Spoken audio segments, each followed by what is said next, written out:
Et puisque c'est la dernière émission du mois de mai, nous avons choisi d'aller vers un univers un peu inconnu, ou peu connu par certains Camerounais. Il s'agit de l'univers de la BD. L'univers de la BD, comme vous pouvez effectivement le constater, avec d'abord Fulbert Biard, qui a son... Il est notamment l'auteur de Trac.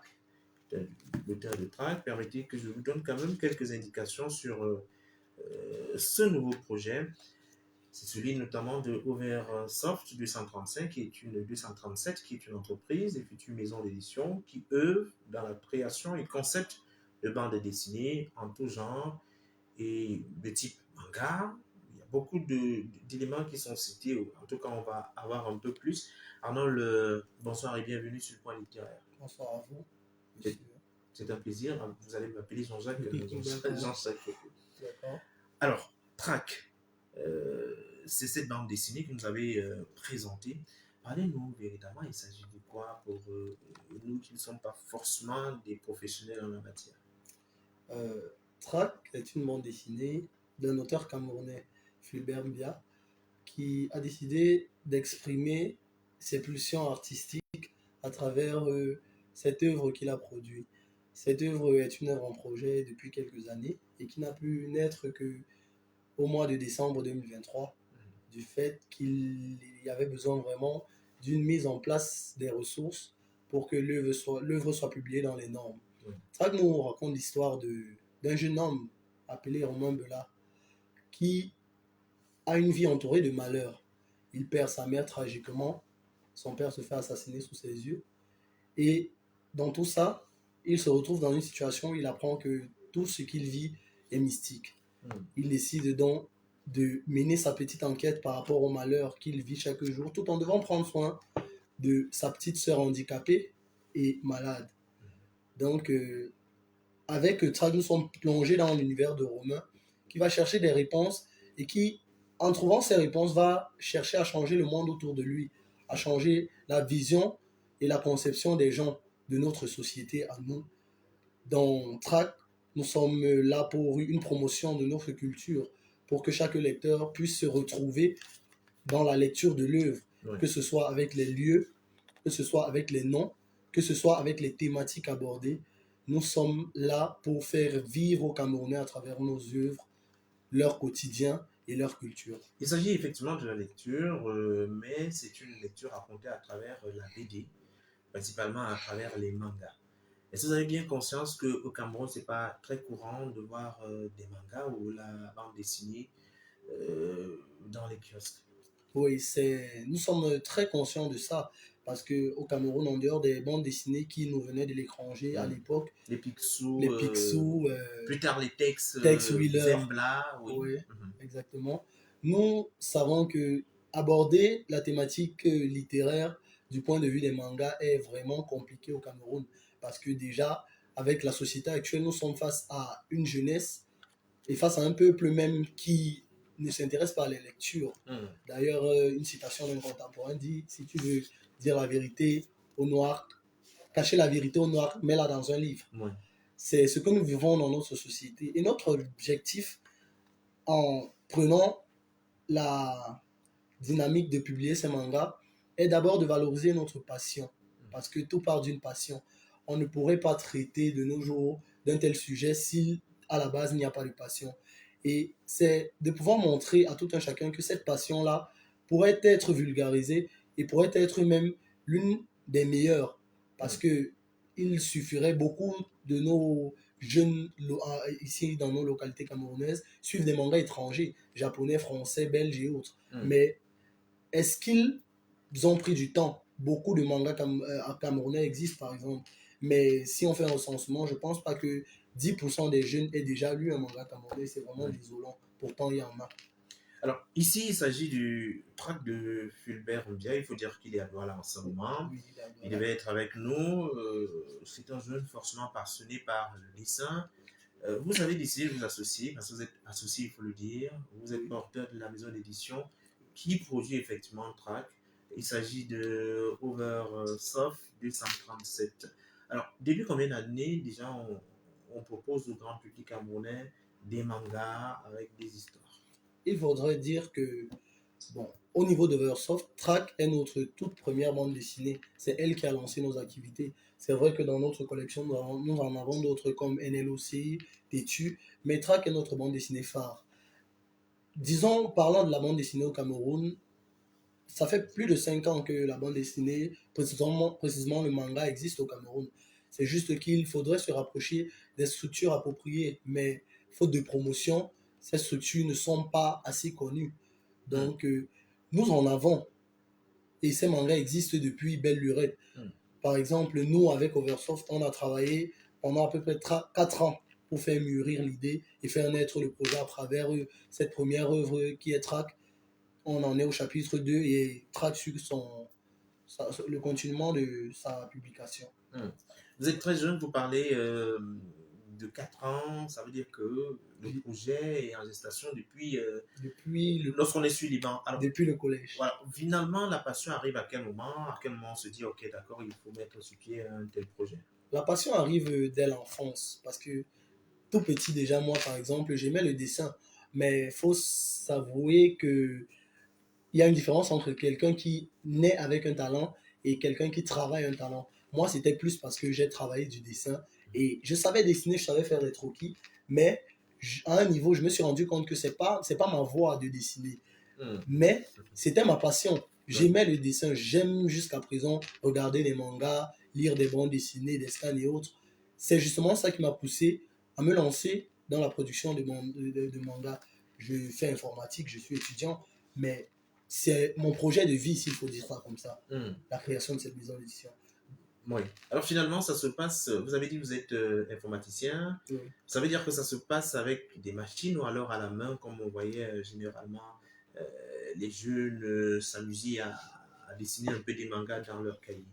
Avec l'avènement des nouvelles technologies, nous avons eu la possibilité de travailler avec des tablettes graphiques pour la production des bandes dessinées. Mais chez nous, chez Oversoft, tous nos dessinateurs travaillent à la main. Parce que le travail artisanal est un travail qui est beaucoup trop oublié. Et nous préférons publier le travail artisanal et juger nos auteurs sur leur travail propre que de les juger sur un travail qu'ils auraient publié ou produit grâce à de nouvelles technologies. Parce que ce travail-là est certes bien à l'œil nu, mais ce n'est pas le fruit vraiment d'un effort acharné. Nous préférons le travail artisanal parce que l'auteur fournit vraiment de sa personne pour pouvoir nous produire une œuvre de qualité. Alors finalement, on va dire, quelles sont les perspectives, les objectifs à très court terme, à moyen et à long terme? Les objectifs à court terme seraient de tout d'abord conquérir notre public, conquérir le Cameroun, être les pionniers dans la chose parce que ce n'est pas un domaine d'action qui est vraiment vulgarisé quand on parle d'art et de culture. Maintenant, à long terme, on voudrait gagner l'Afrique, gagner même le monde.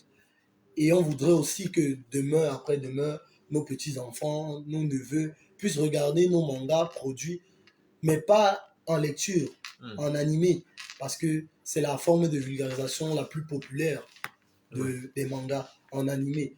Voir un manga camerounais, que ce soit un manga d'Oversoft 237 ou d'une autre maison d'édition camerounaise publié sur une chaîne étrangère, sur une chaîne locale, ce serait vraiment magnifique. Et c'est l'un de nos plus grands rêves. Il faut dire que lorsqu'on lit, on va dire, la cinquième de couverture, la quatrième, on se rend compte qu'à l'intérieur, votre cheval de bataille, notamment mettre à la disposition de tous les Camerounais des bandes dessinées de tout genre, de type manga, basées sur la culture camerounaise et africaine, en passant par la fantaisie, le fantastique, le surnaturel, le paranormal, visant notamment la production des mangas pour des lecteurs de tous les âges. Alors, finalement, quand on tombe sur l'âge, et qui sont concernés, et qui devraient lire les mangas, le Track, par exemple? Track, par exemple, c'est une bande dessinée ouverte à la lecture pour tous les enfants de plus de 10 ans. Pour tous les enfants de plus de 10 ans. Dans nos recueils, nous avons des bandes dessinées adaptées pour des enfants de moins de 10 ans, par exemple, comme Tétu, je l'ai ici. Tétu est une œuvre plus adaptée aux enfants de moins de 10 ans. Mais Track NLOC, ce sont des œuvres plus adaptées aux enfants qui ont plus de 10 ans, parce qu'ils ont déjà une certaine capacité de compréhension. Nous n'allons pas aussi oublier de prendre en compte le fait que la jeunesse de nos jours est plus éveillée qu'il y a de cela 10 ans. Donc, Alors là, vous avez présenté tout à l'heure Tétu. Il s'agit de plusieurs titres. Il y a vous avez déjà publié combien de titres finalement? Actuellement, nous en sommes à 3 titres. Tétu, qui est une bande dessinée qui permet à tout un chacun de se détendre parce qu'elle raconte à peu près toutes les situations que nous avons vécues pendant notre enfance. Toutes les petites situations qui nous mettaient mal à l'aise, petites situations dans lesquelles on se retrouvait à être fouetté par nos parents, nos petits désordres, nos petits bobos, nos petits cracks entre amis d'enfance. Cette bande dessinée peut provoquer de la nostalgie chez le lecteur si c'est un adulte parce que en se couchant et en lisant, il peut se rappeler d'une situation qu'il a vécue en étant enfant. Nous avons NLOC aussi, qui traite plus de surnaturel. Là, on est dans l'univers d'Enjunju. Parce que généralement, dans nos sociétés, on aborde plus le sujet en disant des monstres, des golems et tout. Mais nous-mêmes, avec nos propres concepts, le concept de Njunju est un concept très beau, adapté dans une cinématographie, par exemple américaine. Ce concept serait vraiment waouh. Mais on banalise plutôt nos concepts locaux pour privilégier les concepts étrangers. Donc c'est pour ça que NLOC prend la base d'Enjunju. C'est plus une bande dessinée qui va nous parler du surnaturel et d'affaires mystiques.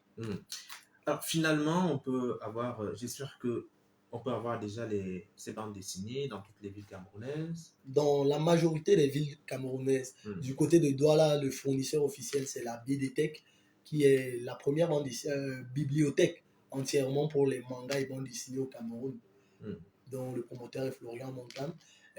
Nous avons ici à Yaoundé, nous-mêmes, notre bureau est situé ici à Yaoundé, et on peut se les fournir à travers un appel téléphonique, un message WhatsApp, en passant une commande et en se faisant livrer. Dans les autres villes du Cameroun, c'est plus sous forme de livraison.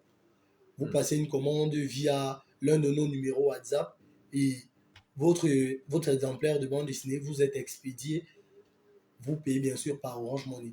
Alors, je dois avouer que moi, ça m'a fait un petit... parce que beaucoup, ceux qui sont d'un certain âge, avaient rencontré ces bandes dessinées, mais ça venait toujours de l'autre côté. C'était des magazines assez chers qui se faisaient changer peut-être à 200, 300 francs CFA. Lorsqu'on parle de lecture, d'abord, ici, vous avez choisi de les faire, je vais dire, smart, mais très profond. Je vais dire, le numéro 2 que j'ai lu, et à l'intérieur, quand même, un message assez intéressant sur l'amitié et les intérêts. Toute relation humaine n'est qu'intérêt.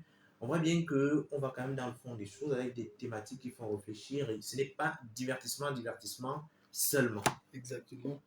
En fait, dans nos bandes dessinées, beaucoup de personnes, beaucoup d'adultes de nos jours se disent que les mangas, par exemple, je vais parler des mangas précisément, ne sont qu'une source de divertissement. Certains adultes abordent même la thématique comme une thématique sectaire. Parce que j'ai pu faire face à quelques parents qui m'ont parlé de thématiques sectaires. Mais ce qu'ils ne savent pas, c'est que la majorité de nos bandes dessinées, de nos mangas, et des mangas dans le monde d'ailleurs, abordent vraiment des thématiques qui sont tirées des situations que nous vivons dans notre société. Par exemple, avec la continuité, une saga est prévue prochainement, la saga You, une saga de one shot. Pour ceux qui liront la saga You, ils comprendront vraiment dans quelle dynamique notre société camerounaise est en train d'aller, parce que c'est une saga qui est sur le plan scénaristique vraiment bien construite. Donc je conseille aux gens d'ici l'année prochaine de s'abonner pour lire petit à petit les one-shots de la saga You, parce que ça sera vraiment profond. Ce n'est pas que du divertissement, c'est aussi ludique que divertissant. Je dois avouer que j'ai été d'abord surpris de vous rencontrer, de découvrir ensuite le travail que vous faites. Ce qui est encore impressionnant, c'est la jeunesse. Lorsqu'on dit les jeunes se divertissent et ne travaillent pas, je crois que là, vous faites mentir plus d'un, parce que c'est un travail qui est là. Voilà, peut-être juste à la découverte, ce sont des Camerounais devraient aller lire. Moi, j'ai commencé par Trac, et j'avoue que je n'ai pas été déçu. J'ai d'abord lu le numéro 2 et le numéro 1 est arrivé. J'espère que le numéro 3 viendra. Ça me permettra notamment de découvrir.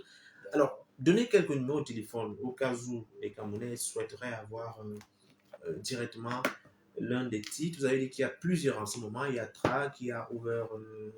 NLC, Oui. Tétu. Voilà, il y a tous ces livres. Il y a Tétu. Tétu, c'est peut-être pour les plus jeunes, c'est ça? Oui, Tétu, c'est pour les plus jeunes.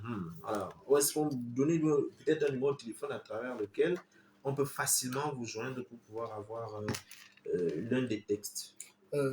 Au numéro, au réseau Orange, pour plus facilement nous joindre, vous pouvez contacter le 658 15 94 13 et au réseau MTN, le 677 71 91 51 pour avoir plus d'informations et par exemple pour passer des commandes par rapport à nos différentes bandes dessinées. Vous avez des plateformes numériques, Oui. pages Facebook, pages et autres? Nous avons une page Facebook Oversoft 237, une page Instagram Oversoft 237 et un site web qui sera bientôt lancé, qui répondra aussi lui aussi au nom d'Oversoft 237. Il ne me reste plus qu'à vous remercier d'être passé à la radio, en espérant que très régulièrement vous passerez ici, nous donner l'évolution de vos activités au quotidien, que ce soit les différents titres ou bien que ce soit la maison d'édition Oversoft 237. Peut-être pour le week-end, ce sont des titres que je conseille à chaque Camerounais. Tétu, NLOC, voilà, et aussi Track. Merci Armand d'être passé par ici. Merci à vous, Jean-Jacques, de m'avoir reçu dans vos locaux. Pause.